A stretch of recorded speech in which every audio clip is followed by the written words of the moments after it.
Hey, it's Matt from Cheat Codes. Check out our interview on CreativeDisc.com, the number one music website in Indonesia.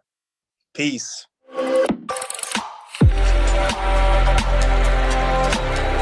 So, Matt, let's start this interview, shall we? Yes, let's do it. Okay. So, tell me your activity during this pandemic. Say it one more time. Uh, Tell us your activity during this pandemic time. And it was pretty crazy. At one point, people were fighting over toilet paper over here. um, so we were quarantined with our girlfriends and stuff, and then we started getting the studio because it was kind of the only like positive thing that we could do. That was kind of us putting all of our energy into something constructive and positive.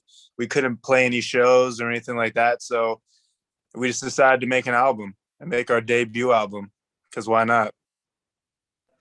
So, tell us more about your new album called Hellraisers Part 1. Actually, it's dedicated to our manager, Michael Thean. He passed away like a year and a half ago.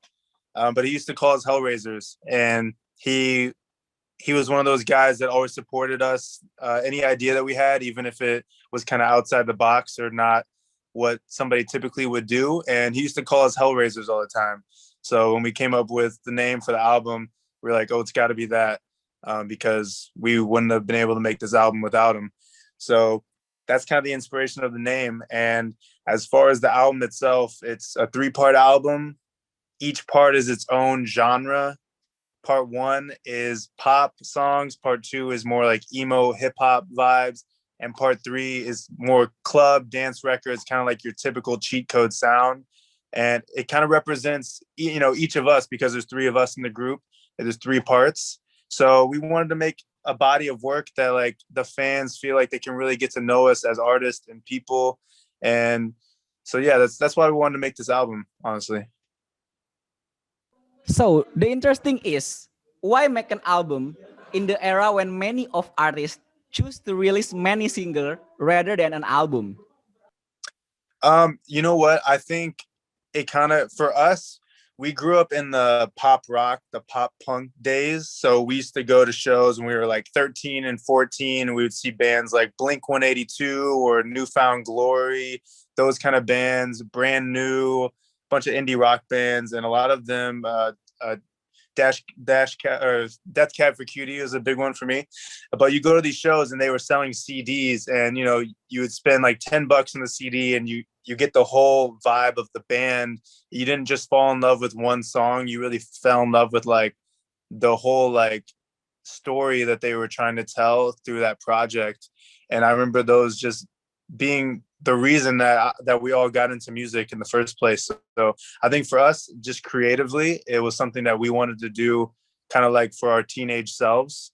And then for the fans, it's kind of like, I don't know, I think when you have bodies of work, it kind of allows fans to escape into more of like a different world versus it just being like, oh, this is like a song like on the radio that I'm hearing, or this is like a song in the club that I'm hearing. You're kind of more detached from it. You're not as like attached to like the artist and what the artist is trying to do creatively. So that's another reason. And then the second reason is that honestly, like we just make a lot of music. Like we love making music. So I think it's just the next step in our evolution of cheat codes is like making bodies of work and trying to make a theme and like an artistic expression for different projects versus like a single.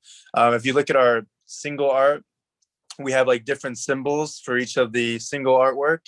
And for the album artwork, we kind of combine a lot of those symbols into like one big world. So it's like each single that we had for the album kind of goes into a broader world. And that was really fun for us to create and think about on like a bigger scale versus just one song. So, it's been fun for us, and hopefully it's fun for the fans as well. So you say that making this album is like your teenage dreams come true, isn't it? Exactly. Like that's what got us into music, was hearing a really good album. And sometimes it wasn't like, when you listen to an album of like your favorite band, your favorite song is never the single. It's always like some weird obscure song on the album, and then you have like your friend who also loves that band, and their favorite song is a completely different song, and that's like what's kind of fun, like when you and your friends listen to the same kind of music. It's like you can like talk about that and express why you like that song. And like, I don't know, you know what I'm saying? Like, I remember going to shows and listening to music back in the day and be like, oh, I love this song because the drum solo right here is like so cool, or how Yes, yes. they changed the key and halfway through the song in this, and it was so cool how they did that. I just remember little moments like that where, you know, sometimes if you're only making stuff for the radio, you're kind of put in a box a little bit. It has to fit like a format, you know? Yes. Yeah. So this gives us like a little bit, we can have like our radio songs, but then within the album we can do more creative formats and not be put in a box. So the album takes so many genres from pop, hip hop to dance, and I heard that it reflects the personality of each of you, isn't it? Yeah, exactly. So for example, Kevin in the group, aka Princess Rosie, when I first met him, he was actually a rapper, and I was making hip hop beats for him. And that's kind of how Cheat Code started, because he, you know, we were in the studio and he was basically saying, oh, I like this guy's beats, I want to work with him. And then later we had the idea to do like a DJ project, do more electronic stuff. And then when we met Trevor, he was doing acoustic pop music. So when we came together, it was kind of drawing from all of these different genres and backgrounds. And that created the original Cheat Code sound. So when we were doing this album, it's almost like us telling the story of how we became a group in this one album. So how can you balance many style of your music in this album and in your music too? Yeah, so that's another cool thing about this album and just us as a group is if you come see us live, you know, we're DJing and we're playing our original music, we're singing on top of our original music, we're performing, but also we're DJing and mixing in other genres of music. Like we are playing hip hop, we are playing some other pop records that you might know, we're playing some trap and house and maybe a little bit of dubstep. You know, we're playing everything, but it all makes sense within the show. And you know, the idea of that is we want to bring in everybody, like people that like all kinds of different music. And it's like you might come to a Cheat Code show because you heard our song on the radio and you heard, oh, they have a song with Demi Lovato, No Promises. That might bring you to the show. And then we might play some house track that you've never heard in your life and you're just blown away. Do you get what I'm saying? And that's what we want, because that's how we discovered music when we were growing up. Was we didn't discover it on the radio, we discovered it at the shows. Like we would go to a show and somebody would play something crazy we've never heard before, and we had that experience. So we want to bring that to people as well. So you have a live album mindset when making this album, right? Yeah, it kind of makes sense with our live show as well, for sure. So why there's so many collaborators in this album?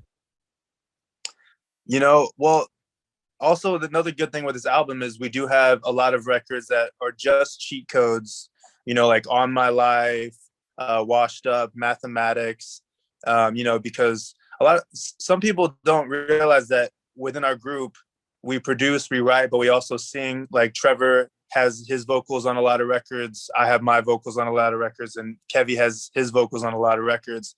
But a big reason we started this group is because we want to be able to switch it up. We want to be able to work with other artists as well. So, you know, part one of the album is more about pop music. So we had a lot of friends like Marky Basie, Bryce Vine, Tinashe, and we just sent them a bunch of records. And this is kind of like what came out of us writing and what their ideas they had on it. You know, some of these records were sent to us, like Bryce Vine. He wrote this with some of our friends in Miami. They had like a crazy night and they had the idea for the song because they had to fly back to LA the next day and they didn't want to leave. They're having such a good time. that they didn't want to leave Miami. They just want to stay. So that was how they came up with that idea. They sent it to us. We finished up the production on our end, and we just kind of blended our sounds.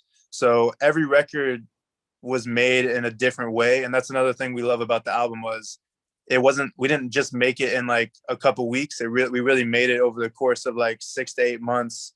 And they all kind of came from different parts of the world. So, is it hard for you to go to the same vision with this collaborator on this album? Say it one more time. Sorry. So, is it hard for you to go to the same vision with this so many collaborators in this album? For us, we wanted to create a solid theme with the artwork and with the production, and even with the mix, all of that. So we kind of kept that as like the foundation. And then even if some of the songs sound kind of different from each other, we were okay with that, at least for like our ears. So that's kind of how we glued everything together. It's almost like a mosaic, you know?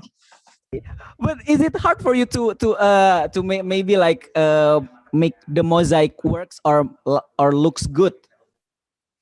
It's kind of, have you ever seen those pictures where it's like black and white, and then when you zoom in, like each square is like a completely like a person? It's like a complete. Yes. Yeah, that's kind of how I look at it. Like we started the album with the outside in mind, and then we kind of filled in the dots. So, when I heard song on the album, this Hellraisers Part 1, all songs sounds catchy. So, can you tell us how you achieve that catchiness in this album? I mean, one of our methods for making catchy songs, I would say, is we just make a lot of them. We make a lot of songs, and the ones that we kind of forget about, then we know they're not as catchy, you know? So it's not like rocket science, but we do a lot of music. And then, you know how it is, like, especially when you're a creative person, when we make a song and then we listen to it back and say a couple months have passed, if we still like the song, then to us, it's like, oh, it must be a good song. Because when you make songs all the time, sometimes you just get annoyed, you know, you're just like, I'm over this song. You know what I mean? So it's basically like trial and error process, right? Exactly. Yeah. So tell about your music video. You collaborate with Tinashe, and it's got recently up on YouTube last week, right? Yeah, it just came up today on YouTube. So if you haven't already, check it out. Cheat Codes, Lean on Me featuring Tinashe. And the music video, yeah, we shot it 2 or 3 weeks ago. And we used this really cool location in LA called the Pink Motel. And it's really cool. They used it in this movie called Honey Boy with Shia LaBeouf. You should check out that movie. It's pretty cool.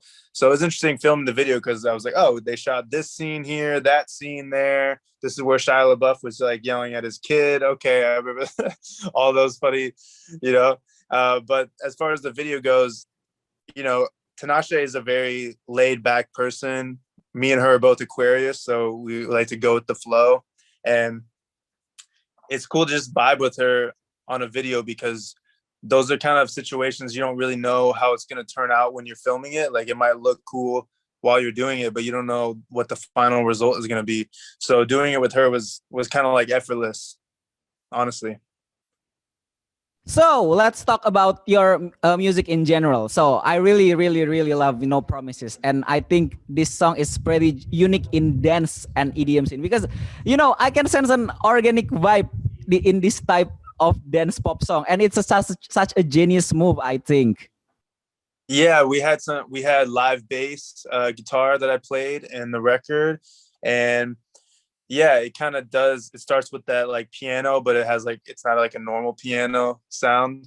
So yeah, that was definitely I mean, it's a classic record. Like we love that record for sure. But yeah, that's what we're all about. Like we want to experiment with stuff and just experiment with different things, and yeah, see what happens. So when you making track, like you said before that you use many organic instruments such as guitar, bass, and piano. So is it like your method to make music to make the sound organic first, and then and then convert it to electro sound, or just maybe something else? Yeah, with this album, we kind of weren't trying to do anything in an electronic format at all. Actually, we just wanted to make a really good song and not put it in a box, like not have to have a drop or like a build up or anything like that. So yeah, so that's kind of different how part one is going to be different than part three. Part three, we kind of did more of our dance format. And so yeah, but as far as, we don't typically have like a strict formula or like format that we do music in, like, so we just try to keep it open. But we definitely in like part two, we use a lot of guitar, and we got to play around with different guitar sounds. And like Trevor has 10 guitars in his studio and different pedals and different amps, and it's cool to experiment with that on records versus just using like your go-to synths every time, you know. But I think it's quite rare for electro dance music to make music from organic things like your single No Promises and Feels Great. It can be great on playing on guitar and bass. I think it's quite rare things in this electronic music scene. Yeah, I agree with you, and that's why we're doing a tour in 2022, and we're going to be doing it live. There's going to be live guitar, live bass, live drums, live vocals, and yeah, so that's what we're preparing for right now. But is it hard for you to maybe like I think like you play organically. You say that you play organically, but is it kind of you are afraid of alienating your EDM fans? Maybe like maybe like your fans like oh, this is not the sound that I am looking for this tour.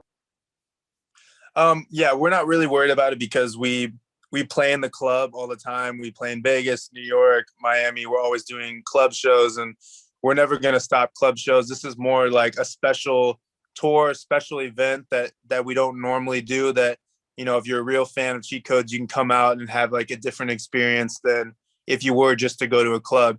And the other thing too that is cool about it is, you know, in America, you can really only go to the club and drink if you're 21 and up. So there's, you know, it does have like a whole different age range of people that want to see you live that don't normally get to see you live. You know, I mean, we have a lot of younger fans from No Promises and some of our pop records.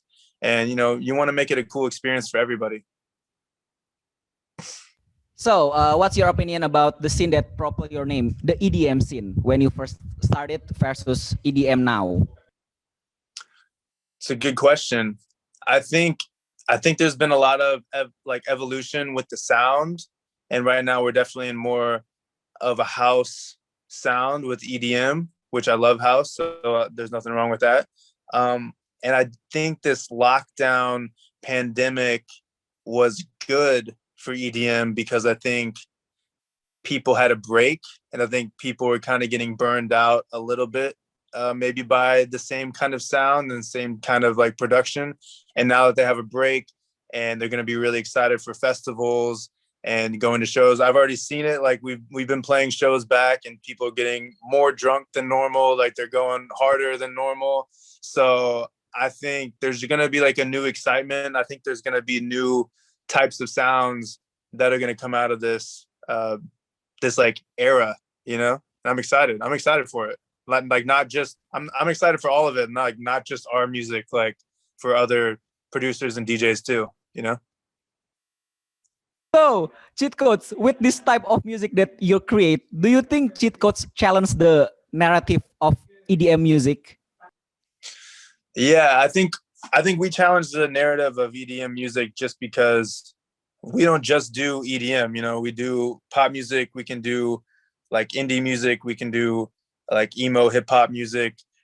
We can do it all, and we can put it into a club format in like a natural way where it's like all of our original music. It's not, we're not playing a bunch of other people's stuff.